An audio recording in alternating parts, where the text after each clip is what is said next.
back to, rejuvenating soils, what products of yours would you recommend to take a unfertile dead soil and turn it into a living soil? And then what would you maybe use on an ongoing basis?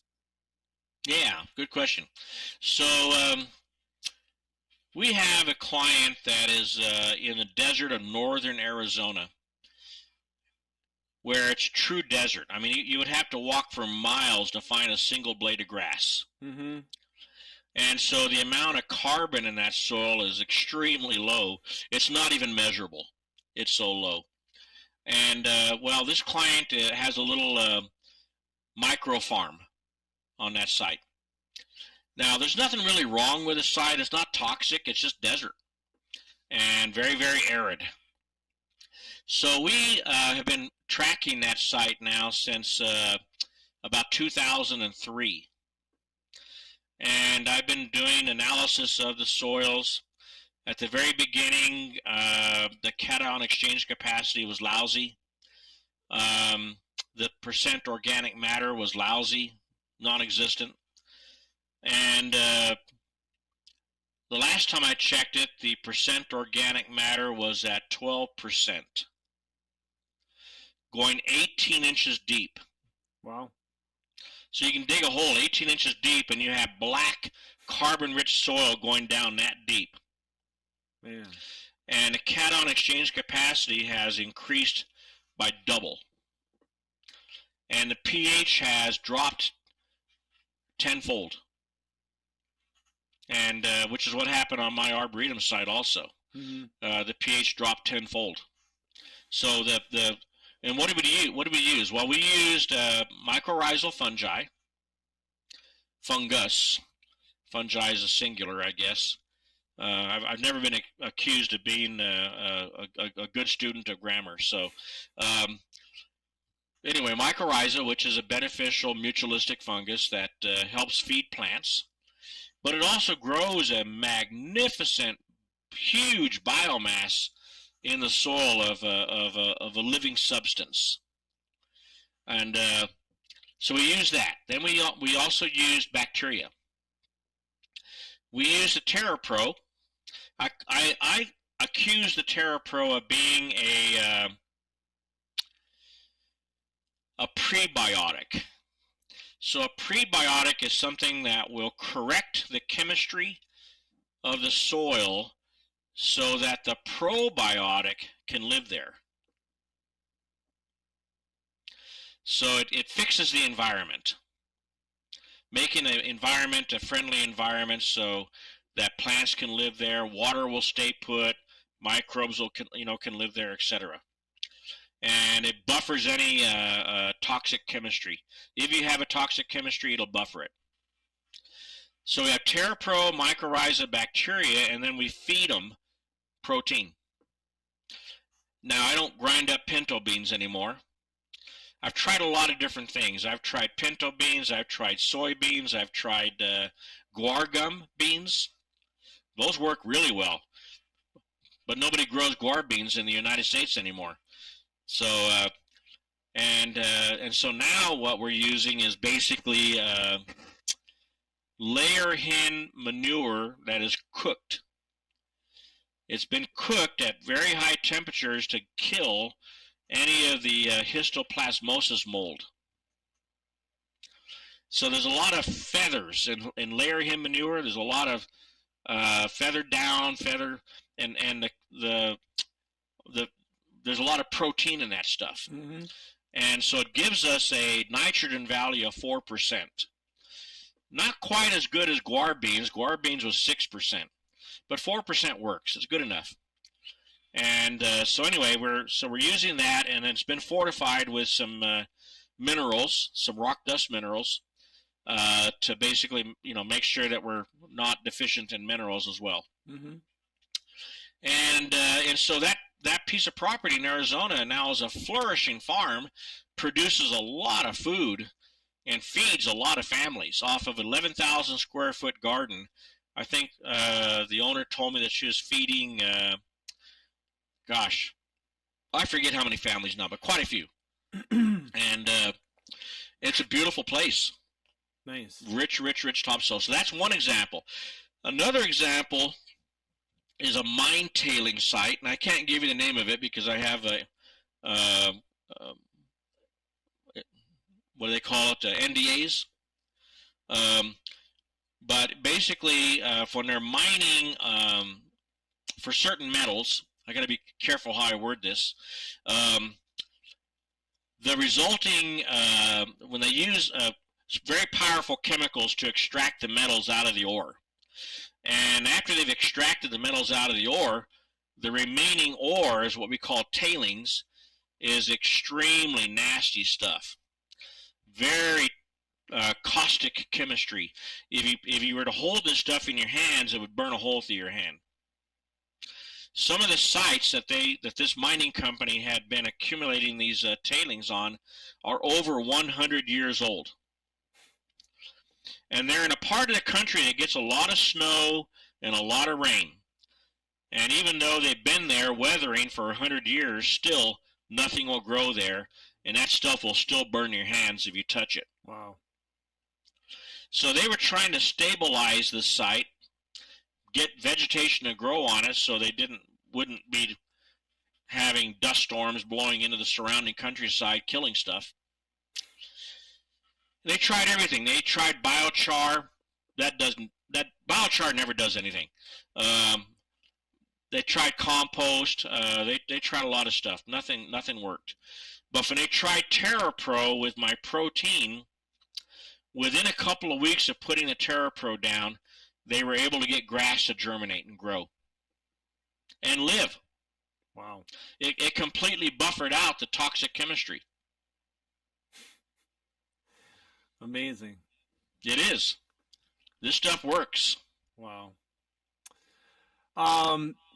So Michael, Dustin had also told me that you have a different take on how microbes, I guess, are labeled or how they should be labeled, and I was wondering if you could talk a little bit about that. Well, I'm not real sure what he's talking about on that note, but it might be that what I was referring or what I was saying to him was that, you know, we have a problem with the way our government wants to protect the consumer. Mm-hmm. And so if we want to sell something to a farmer, depending on what state we're in, we have to go to one of the regulatory agencies and get the label registered, and then we have to make certain guarantees about the label, right? And for example, the problem with humic acids, in that there really is no such thing as humic acid. There is a carbon matrix, but that's not humic acid. Mm-hmm. And so the products that we're selling to people claiming are humic acids, the methods of putting that label on there with a guarantee are not reliable or dependable. I have to follow the rules, and so I have to make this liquid. There's a 1.25 pounds of the carbon matrix in every gallon of this liquid. So in order to calculate what percent humic acid is in here, if I'm going to sell this in the state of California, I have to use a CDFA method. So I took the powder before adding it to the liquid, and the liquid, by the way, is liquefied compost. I have a way of taking compost and turning it into a liquid. This is not compost tea. This is way beyond compost tea. There's a pound of compost in every gallon of this liquid. It's solution to compost, and I do it mechanically. I built a machine that can do that. It's kind of like a giant Jack LaLanne juicer. So anyway, I take the powder, and I pulled 12 samples out of the same bag of powder, labeled them all separately, sample 1, 2, 3, 4, 5, 6, 7, 8, 9, 12. I don't tell the lab that it all came out of the same bag. and I sent it to the laboratory that the state of California will recognize as being valid using the CDFA method. The results I got back gave me anywhere from 70% humic acid to 83% humic acid. That's how wide of a spread. What does that tell you? They don't know what they're measuring? That none of them are right. The method is flawed. So in order for me to not get in trouble in the state of California, I take the lowest one, right, the 70%. So then I say, okay, well, I'm putting 1.25 pounds of this powder into a gallon. And so if I calculate what is 70% of 1.25 pounds, that gives me a number of how much humic acid is in that 1.25 pounds. And then I add the 1.25 pounds to the 8.3 pounds of liquid, giving me 9 point whatever pounds. And from there I can extrapolate what the percent humic acid is. Mm-hmm. And it comes out to 9.5%. So to not get in trouble in the state of California, I don't put 9.5% on the label, I put 6%. So I'm going even lower. Mm-hmm. So not only did I take the 70%, the lowest number, not the highest, I'm also taking an artificial number, an even lower number to put on the label. And that way, when it gets to California, if somebody says, I wonder if this is right. Right. I'm gonna send it to a lab and have it analyzed. The state of California might do that. Right. And they have it analyzed, and the chances are better that I'm going to be much higher than what the label says, and I don't get in trouble. Right. Okay? So going to your microbe question, we have the same problem. The same problem. So on this label here, you can see there's 20 different bacteria in there. And so we have a colony forming unit. Some of them are at 1 times 10 to the 6th power, 1 times 10 to the 9th power. I mean, there's a bunch of different numbers in there. And so the problem is that bacteria are very polymorphic. They have the ability to they do what's called a horizontal gene transfer. And so that means that if I'm making compost tea, hoping to have beneficial microbes in that tea, and in that tea is a bacteria called Bacillus anthracis. That's anthrax. Anthrax is a soil bacteria, and as you know, it can be a little unfriendly to us, right? So you have Bacillus anthracis, and then you have another bacillus bacteria in there called Bacillus subtilis, and that one has known benefits to plants. And it's a soil bacteria, so compost is very likely going to have some in there. And then you might have some listeria in there too. And so you basically, using forced water extraction, you get them all into solution. And they're floating around in that compost tea brewer. And then you also got a lot of organic matter floating around in there because you did it from compost, right? And so you have a high biological oxygen demand, or BOD. Now, the EPA measures water pollution by the BOD level. The higher the BOD, the bigger the problem. Because when you have a high BOD, bacteria misbehave. And so they can do that horizontal gene transfer, which means that Bacillus anthracis can share some of its DNA with a Bacillus subtilis, making Bacillus subtilis dangerous. Wow. But if I do an enumeration using a biological lab to get a colony forming unit count, if I tell the biological lab, I'm going to guarantee the Bacillus subtilis level. I want to know the colony forming unit count of that so I can put it on the label. And so they know what food Bacillus subtilis wants to eat.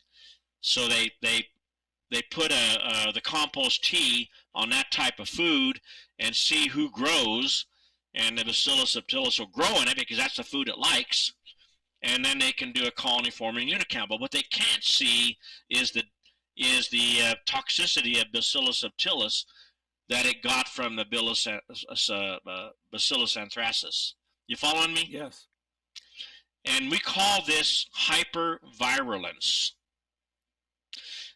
Listeria does this. Listeria is really bad about it, and polluted river waters like the Amazon. Don't ever go swimming in the Amazon because the Amazon River is full of dissolved organic matter that came off of the forest. And the higher the dissolved organic matter, the better the chances of bacteria becoming hypervirulent and dangerous. Mm-hmm. Cholera, listeria, you name it. So compost tea presents the same danger, the very same danger. So the problem here is that I could say on my product, I got Bacillus subtilis in there, but that sucker will kill you. Right. And the state of California, they can't tell. It's going to cost several $1,000s for them to go through these 20 different, if they wanted to check to see how valid was this, because I made a guaranteed statement. And if they wanted to check it to see if those numbers are accurate, they're going to have to probably dish out about $60,000 to a microbiology lab. The state of California does not own a microbiology lab that can do that. They're going to have to job it out to a private commercial lab. There is no government-owned lab that can do that in California. I would have thought CDFA would have some sort of analytical lab. Nope, they don't. Wow. Nope, they got to job it out. And they're probably going to send it to Microbial Matrix up in Oregon. And but they're not going to do that. They're not going to spend $60,000 to check to see if I'm right. Right. And furthermore, I've only got 20 species listed on there. How many are really in there? Hundreds. And as long as I don't say on that label that there's hundreds, I'm just saying that there's 20. Right. Or maybe I know companies that say there's 1 or 2. Right. One of the biggest companies in the United States, I won't mention their name, they're a good company. They have a great product. It's a bacteria product. They list 2. And they listed at such a ridiculously low number. I think they claim 1 times 10 to the 4th power, or whatever it is. It comes out to about 1,000 colony forming units, some really low number, which is like peeing in the ocean and trying to raise a level.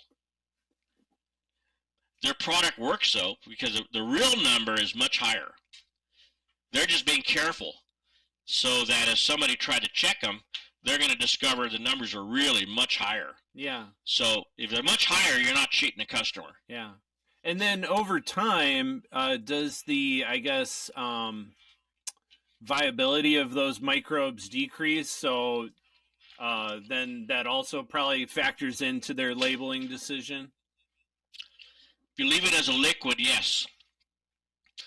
You have a limited shelf life. Mm-hmm.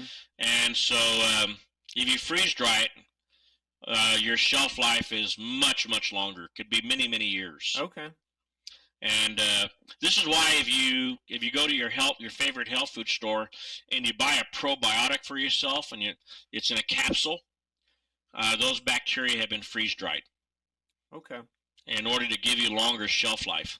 Our bacteria, I don't have it here. I have this particular liquid, which I've shown you, and I have the freeze-dried version of it here.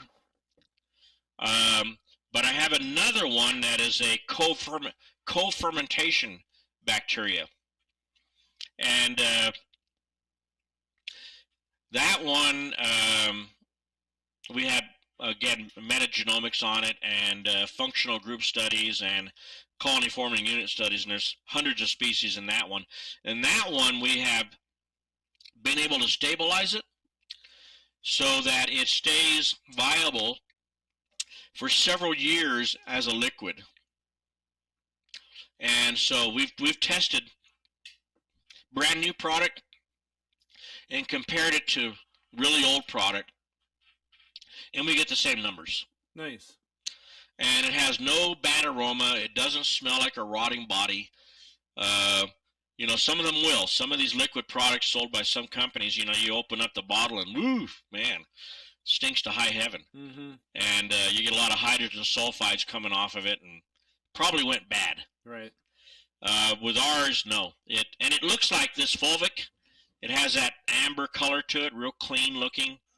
And so we sell it right now as a liquid to farmers, but I'm thinking about freeze drying that one also and having it as a powder. Yeah. Mainly for limiting the shipping of water problem. Yeah. Less weight to transport. Less weight. That's right. Nice. Yeah. Because with our liquid, you know, you got to use at least a quart per acre. You know, so if you've got a 10,000 acre farm, that's a lot of quarts. Mm-hmm. Yeah. And our mycorrhiza is done as a powder, extremely high spore count, and we have one that has 6,400 spores per gram, and which is quite significant because I was recently at the factory where I met you guys, at that Canicom in Albuquerque. Mm-hmm. And there was a company there from Israel that a lot of people were walking around very excited about this Israeli company because they were promoting their mycorrhizal product. I have it right here. I'm not going to mention their name, but they claim 900 propagules per gram. A propagule can be any piece of dead root, piece of fungal tissue, or a spore, but it's not a guarantee of the spore count. We don't know how many spores there are in this, and also by just filling it in the bag, I can feel it's very granular. Right. So if I have a farmer up in the Midwest who's going to plant soybeans and he wants to use mycorrhiza and he's planting with a vacuum air planter, he can't use this. Right. Because the vacuum air planter won't, I mean, you'll screw up the vacuum air planter trying to use this, void the warranty on it. Mm-hmm. So, and also, 900 propagules, not knowing what the spore count is way too low for it to work. Now, let's just give this company the benefit of the doubt and say that all 900 propagules are actually spores. And we compare it to mine, which will work in a vacuum air planter. 1 pound of it will treat 10 acres of seed. The target is 300,000 spores per acre in order for it to work. We know that because we've done trials with seed companies, and we've discovered the sweet spot of how many spores per acre do you have to put on that seed in order to see a significant improvement to that crop. Mm-hmm. It's 300,000 per acre. Well, if your product only has 900 spores per gram, then how much of this would you have to put down on an acre? A lot. It's not going to work.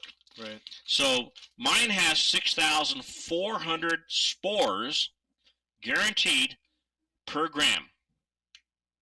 That's 2.9 million. It's really 3 million, but again, we're being conservative, and we say, nah, we're going to go for 10% lower, you know, to make sure that we're right. Right. So it has 3 million per pound. So if you need 300,000 to treat an acre, that pound will treat 10 acres. It's a lot of bang for your buck there. A lot of bang for your buck. So this product won't work. 900 per gram. It's not going to work. So Israelis are not always the best in the world at what they do. There's a company in New Mexico called Soil Secrets that's better. Nice. Yeah. Well, I always like to support USA companies whenever possible. Um, Michael, you've got as I'd mentioned before, a retail nursery, Trees That Please, along with Soil Secrets. Which business do you personally enjoy working at more, or is it kind of equal? And then with your retail store, like how are you differentiating yourself from competitors in your area? Well, the Trees That Please nursery goes back to the 80s, 1983. And so it's been in business under the same ownership longer than any other retail nursery in the city of Albuquerque Metro. Albuquerque is a city of 1 million people. And so I've been in business longer than any other retail under the same ownership, me. What do I do that's different? Well, I don't sell fertilizers. And you're not going to walk into my nursery and buy a bag of weed and feed or Miracle Grow. You're not going to find herbicides or pesticides. I don't sell any of that. I can make as good a living as anybody else selling that stuff, but I just made a personal choice, that remember, I'm a human wellness guy. And, I have academic training in metabolic pathways, biochemistry, and how the human body works. And I know what those chemicals are going to do to you. You can't buy Roundup in my nursery. It's a good thing. And but what you can buy is Soil Secrets. And so we basically train our customers to, our message to them is that in order to have a healthy plant, you have to have a healthy soil. And no fertilizer has ever made a soil a healthier soil. Sure. Therefore, if a fertilizer cannot make a bad soil a healthier soil, it's not going to make your plant healthy either. That's an accurate statement. So you can turn it into a crackhead, and where you think your plant is healthy because it's growing really fast and has great big leaves on it, but it's not healthy. It's a crackhead, addicted to that fertilizer. And as soon as you stop giving it that fertilizer, the plant crashes on you. Mm-hmm. And plus the fertilizers are all salt-based fertilizers, and one of the problems that we have in New Mexico, being an arid climate, is we have too much salt in our soil. The place that I bought, mm-hmm. right? And so we don't want to ever intentionally add more salt to an already salty soil. Makes sense. So we teach that to our customers, that in order for you to have a healthy plant, we have to make your soil healthy.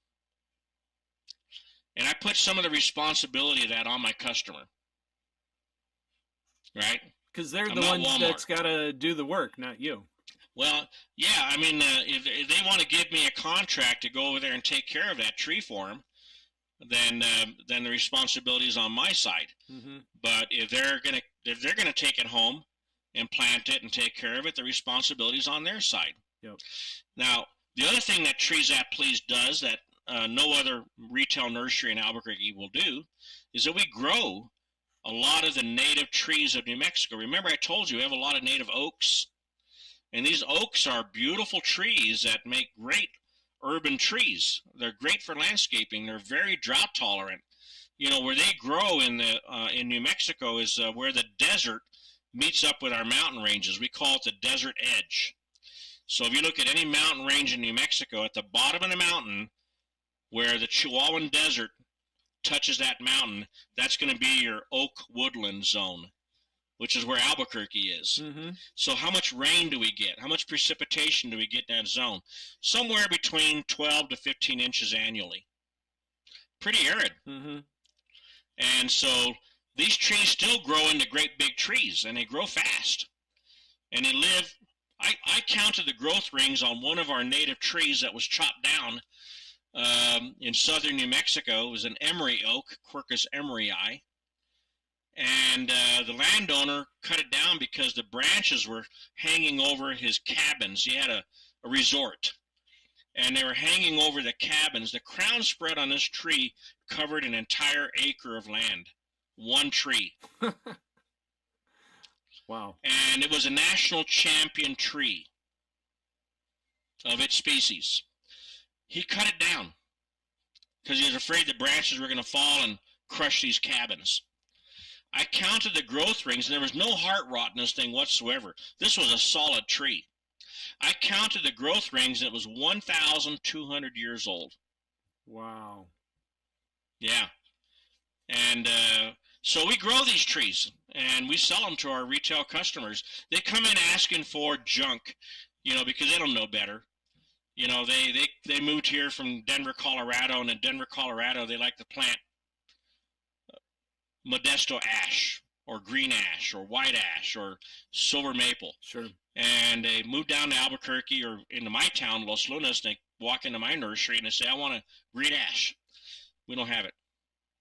How come? Well, because green ash is native to a river, swampland environment, meaning it needs a lot of water, and you're probably living somewhere that you don't have that kind of environment.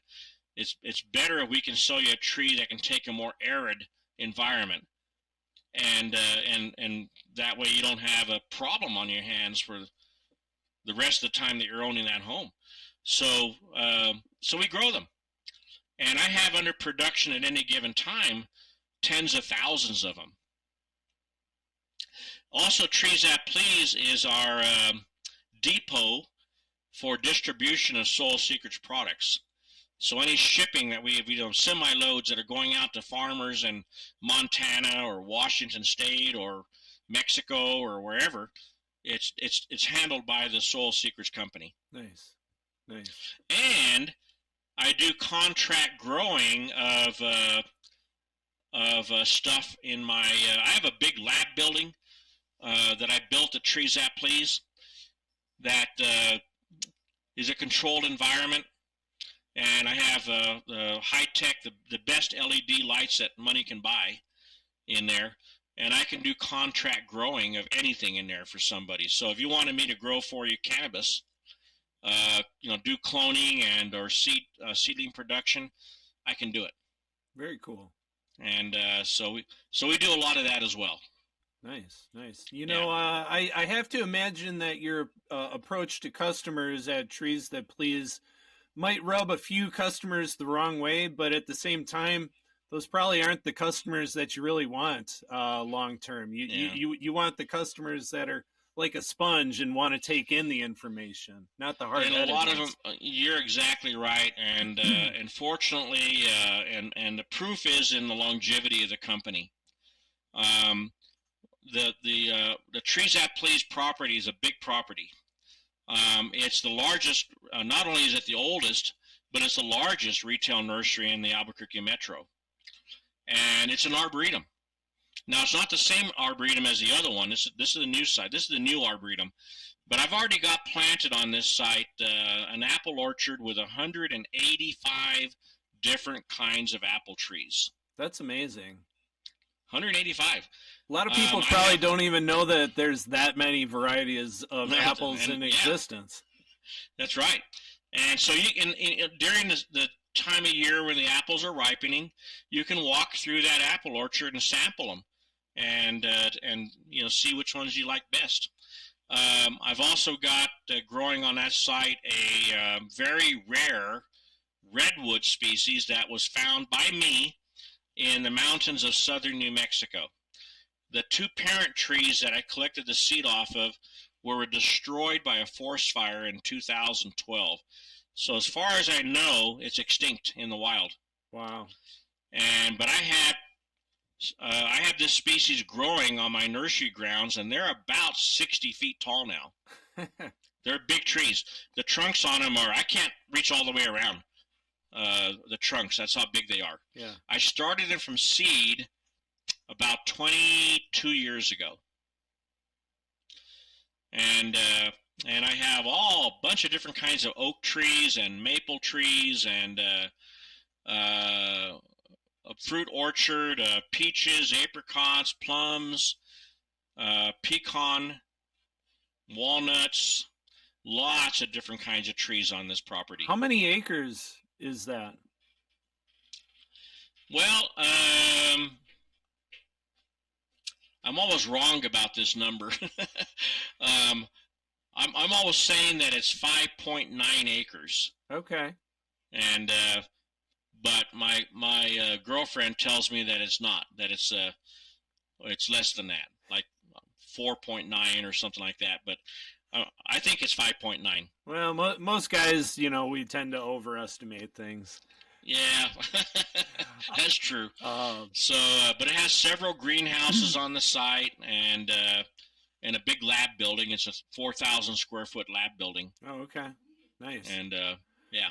Well, anybody who's in the Albuquerque area, and if you're into plants, this sounds like definitely a cool place to shop at or just walk around. It sounds really awesome. Michael, how can folks get in touch with you?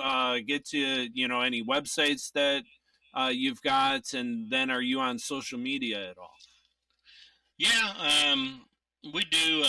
I'm not the social media person, but the Trees That Please has an Instagram presence and a Facebook presence. The website for Trees That Please is just treesthatplease.org. And the website for the Soil Secrets Company is Soil Secrets. Remember, put an S at the end. There's more than one secret, so it's plural. Soilsecrets.com. Nice. And get on those two sites and explore.